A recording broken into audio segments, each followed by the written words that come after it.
This is a short video to show you how to bring in several images of an icon or a painting that you've made and to stitch them together into a large panorama. The reason we do this is if you just take a single photo of a painting, then you'll only be able to print that painting up to a certain size before it starts to pixelate. However, if you generally want to print make a print of the painting that is at least as large as the original, if not larger by up to about 4 times the size, which often happens in the icon world, where you make an icon and somebody would like to make a large print of that icon, then you'll need to take several photos overlapping of each other so that you can stitch them together as a panorama and make a very large pixel image. And what I mean by a pixel image is that the actual image has enough pixels to stretch them slightly and print them larger than life. Here in my Finder window I have several images, and if I just show you what they look like as icons, I've got several images of, for instance, an icon here of one of the disciples. So here is the very top sort of half of the icon, maybe even a third of the icon, and here is the middle third, and here is the bottom third. So I'd like to stitch these to create an image that has enough pixels to actually print this at least as large of the icon, if not larger than. So I'm going to select these 3, and you'll notice that they're camera raw images. So they're taken with a DSLR, a digital SLR camera. They don't necessarily have to be taken by DSLR, but obviously the better the camera, the better quality the image, the better the print in the long run. So if you can afford to get, just a second-hand DSLR low range, and there are generally 2 main sizes. You get large format cameras, or those with a large card, and you get a sort of smaller card, and those are generally known as entry-level DSLRs. An entry-level DSLR is perfectly fine, especially since you're going to do this in many photos and stitched together in a panorama. They will produce enough photos and enough pixels to create all the prints you ever need. Frankly, I've been doing this for about 15 years, and I've only got an entry-level DSLR, a Canon 650 I think it is, or 600D, and that's been fine for me for 10 years or so, and I don't think I'll ever need to get a better camera. One day, if I do, I might get a second-hand larger card DSLR, but a CMOS sensor, which is the small card, is perfectly fine if you do it in this way. So I've got my 3 images currently taken in RAW, and I'm going to right-click and open them with Photoshop.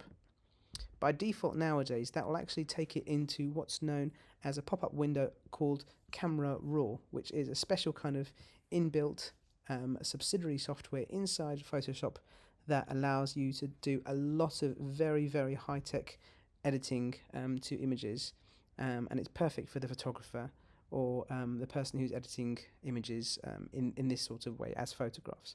So you can see our 3 images here on the left. The very first thing we're going to do is we're going to select them all by either doing this one at a time, or if I just simply click the first one and then hold shift and click the bottom one, they'll all be selected. I'll right click and I'll say merge to panorama. And you'll see Photoshop does a pretty good job of trying to find where the original images actually overlap, and therefore it can tell, oh okay, yeah, this was actually one image. I can see that head is also in this image.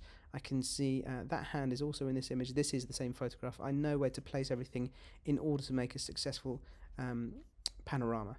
Generally speaking, I like to use this projection, which is called the perspective projection. If I show you what the other ones do, it might make a slight difference and it might make a significant difference, but I find that generally speaking, perspective does a very, very good job of producing what looks like the original piece.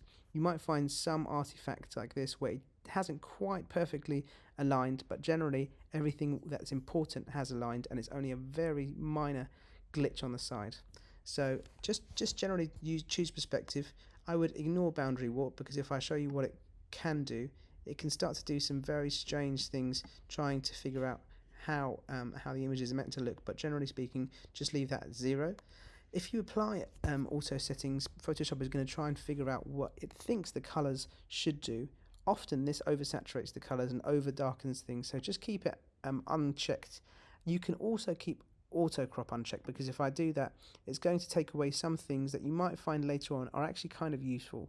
So generally keep all these unchecked and just use perspective. Then say merge. It might take you a second, but it'll tell you Okay, we're going to merge it. We're going to save it as what's called a DNG file to start with. Where would you like to save it? So I'm going to save this for now. I'm just going to save it on my desktop. And this will be called Disciple Merge. And I'll say OK. It's going to bring it back into Camera Raw. And you can see now, apart from the 3 original files, it's produced the merged file. And it might take a second for kind of a loading bar to disappear, but it might just take a while for it to load and produce the perfect merge that we see here. I'm going to zoom in, and the very first thing I'm going to do is I'm going to check that my photographs were sharp in the very top corners, all the way down to the very bottom corners, and all through the middle to check that nothing was blurry when I photographed it, and so that this panorama is actually going to be blurry in some places. If it is, go back and photograph the image to make sure that everything was nice and sharp. And I'm going to zoom back out. And what we want to do now is we want to actually straighten the icon. So whenever you do take a photograph, make sure you have a decent amount of space on the side, maybe an inch or two. And ideally also, when you photograph any icon or any painting, try and have something in the icon, like for instance this footstool, or even a piece of card behind the icon that is perfectly white. It's a perfectly white piece of paper, or it's a perfectly white stool, something that's clearly white.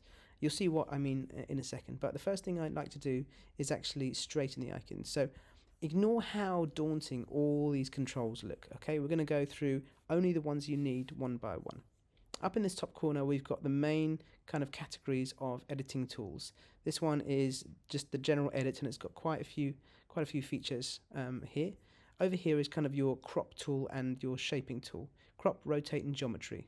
So if I choose this, there's an option here, geometry, which helps us straighten everything. So there are a few options.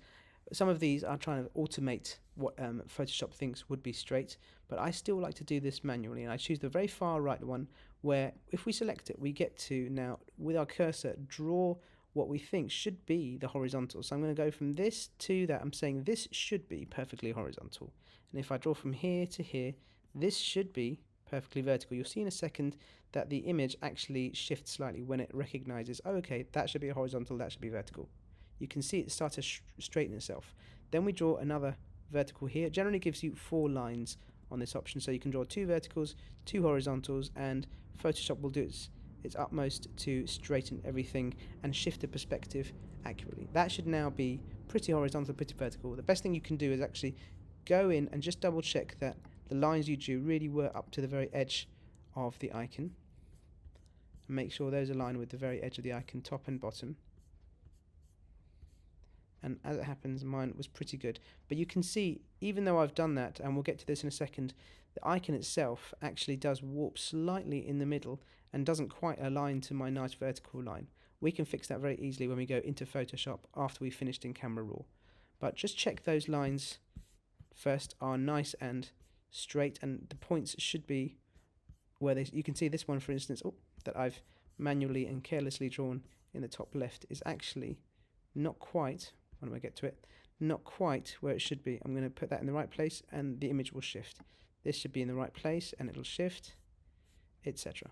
So make sure we get these parts really great, because it's really, really important for these rudimentary first things like the straightness of the icon and the panorama merge and the actual sharpness of the image to be so well done, because it's almost like a domino effect. If one thing goes wrong at the beginning, you can't really fix it later. Get it all right so that by the end, you know you've done everything to the utmost and everything is as good as it can be. So now that that's nice and straight, we're going to go back into this editing tool, and I'm going to zoom out.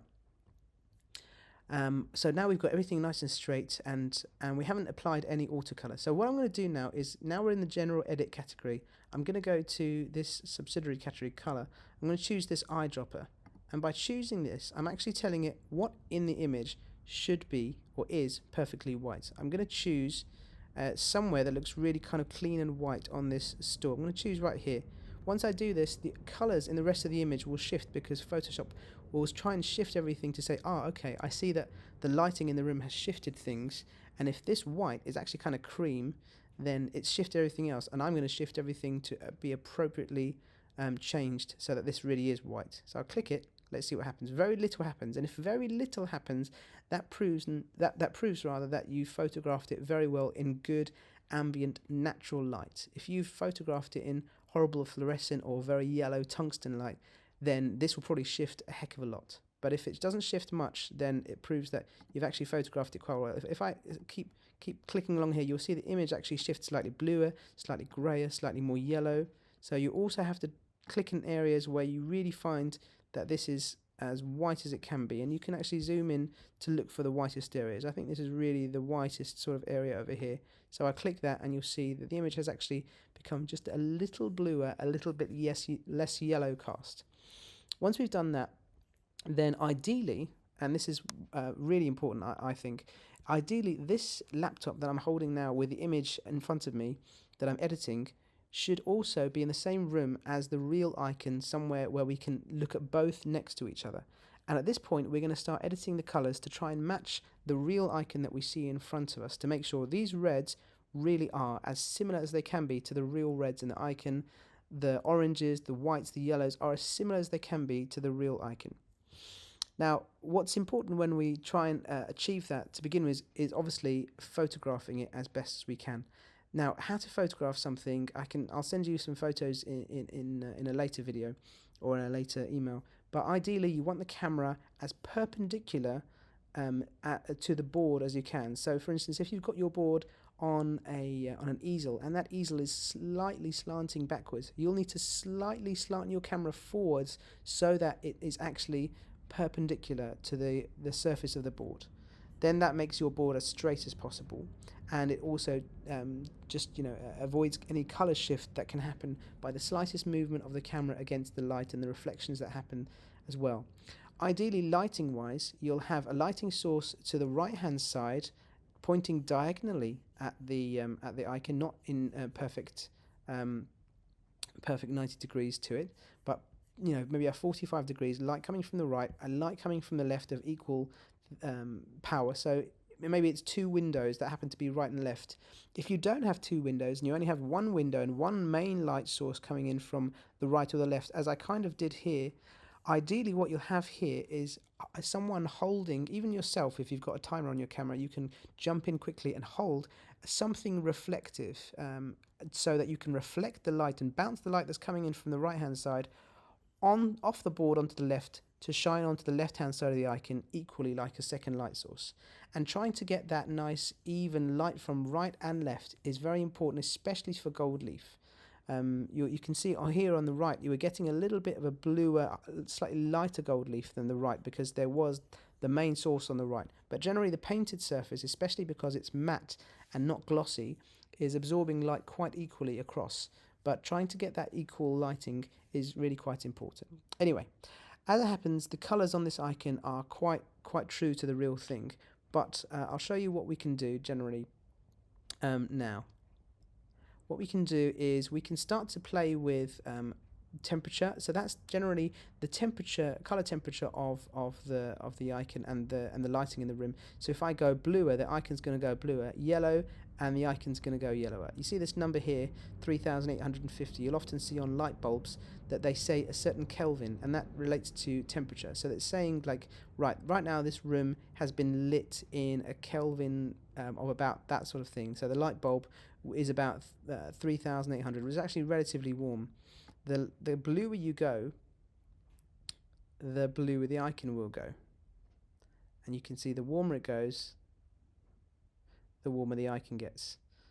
So it's trying to show us really what effects light can have. So I'll go back to what we found it averaged at, and we'll generally leave this. Now, if the icon happens to feel too colourful and too vibrant, you can drop the vibrancy so that it matches the real icon. Dropping the vibrancy will ultimately reduce the impact of the colours, the vibrancy of the colours, and that's very similar to what saturation is.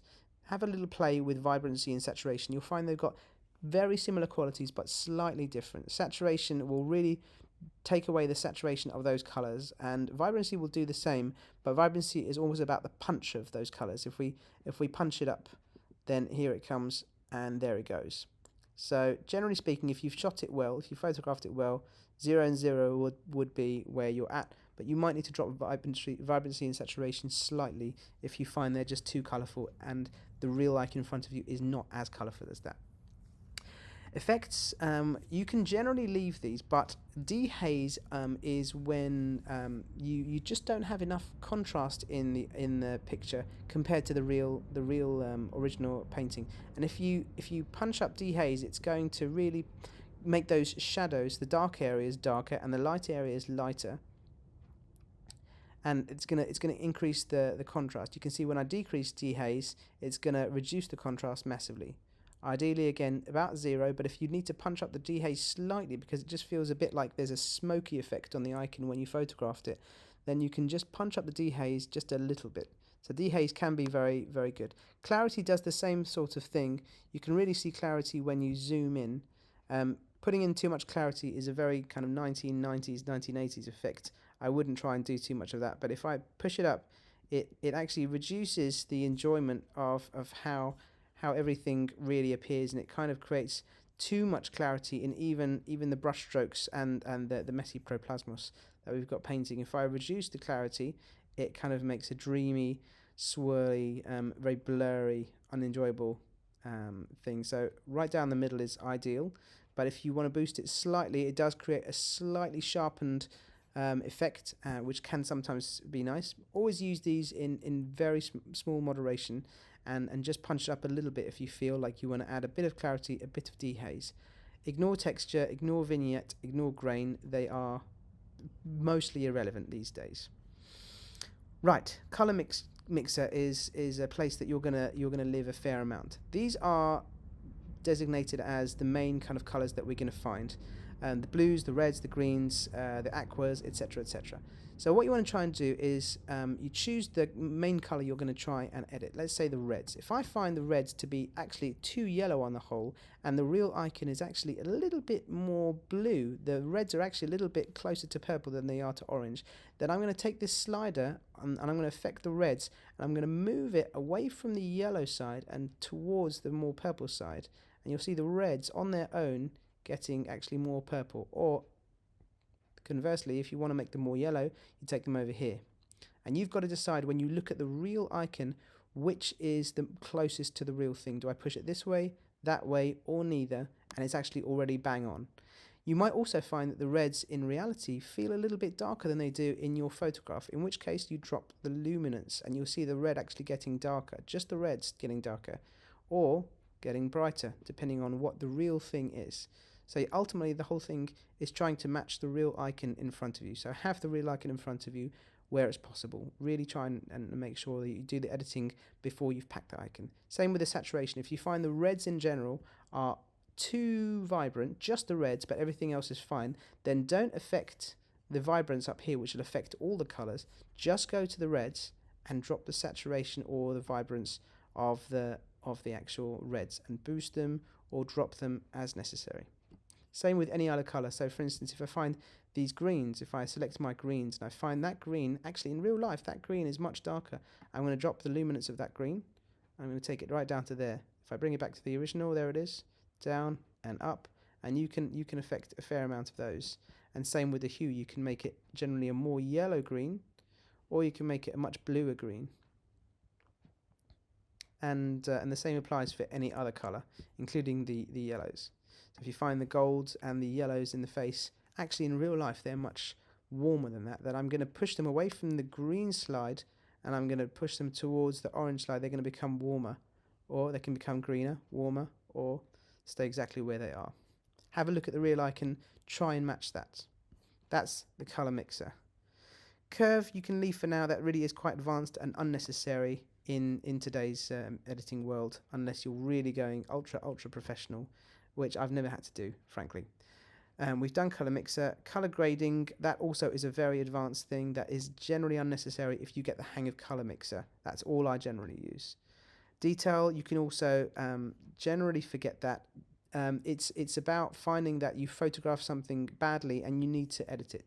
Ultimately, I want you to photograph things well, so detail is not something you'll generally need to do. However, if your image is really quite blurry, which this is not. If I zoom in, it's got good clarity. If it's very blurry and you've really got no opportunity to do anything about rephotographing it, and you need to resharpen it slightly, you can actually increase the sharpness of the image by taking the slider up. You can see the image gets much sharper, but it actually produces a little bit of noisiness and kind of weird pixelation going on in there. If I drop it, it becomes more hazy, etc., etc. So try and avoid using sharpening if you can, and try and avoid using this detail if you can. That really means that you haven't done a very, very good job of photographing it. Same goes for the rest. Leave the rest. Really, all you're going to do in this main bar is deal with color and possibly a little bit of effects, and you're going to do color mixer a lot.